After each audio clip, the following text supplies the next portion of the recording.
do we have pets in Jannah? And it's a very significant question to someone that has a significant relationship with a pet.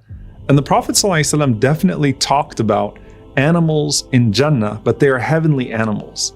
The Prophet ﷺ said in one hadith that by the one in whose hand is my soul, when the believers come out of their graves, they're going to be received with white she-camels, with wings and gold saddles, and the laces of their hoofs will be brilliantly shining. And he said, sallallahu alaihi wasallam, that every single step of them will be to the range of vision.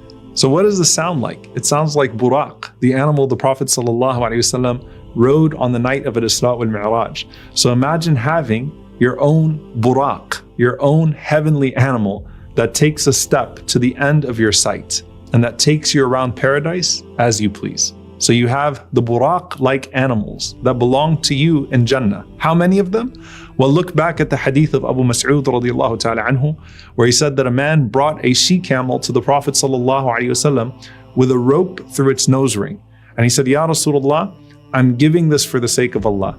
And the Prophet sallallahu alaihi wasallam said, on Yawm al-Qiyamah, on the Day of Judgment, you're going to have 700 she-camels, each with a rope through its nose ring in Jannah. So basically they were placed on your mizan, on your scale before, so you got the reward of 700, and now you get to enjoy 700 camels in Jannah as a result of the one that you sacrificed for the sake of Allah subhanahu wa ta'ala here. Now what if I don't want camels? What if I want cats? What if I want dogs? What if I want something else? There's actually another hadith where a Bedouin came to the Prophet ﷺ and he said, Ya Rasulullah, inni uhibbul khayl. You know, I love horses. So I'm not a camel guy, I'm a horse guy. Afil jannati khayl, are there horses in Jannah? And the Prophet ﷺ, he responded and he said, if Allah enters you into Jannah, you shall be brought a horse of rubies with 2 wings. And then you shall be carried on it, ثُمَّ طَارَ بِكَ حَيْثُ شِئْتَ. And then it will take you wherever you want. So you have horses, you have camels, and they're not just beautiful to look at.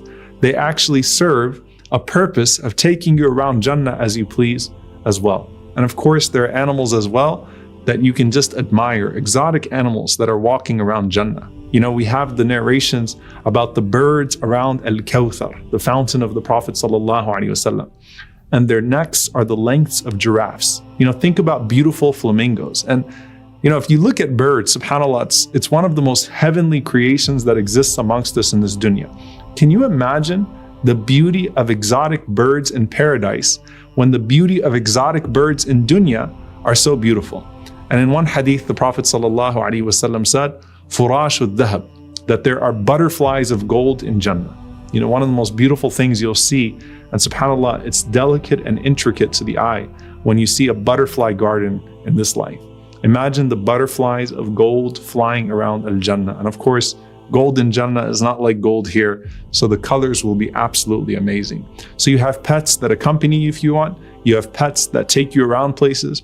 You have animals that are strolling around Jannah, none of them threatening you. No one's going to attack you in Jannah. And you have the insects even that are just absolute beautiful glitter throughout Al-Jannah.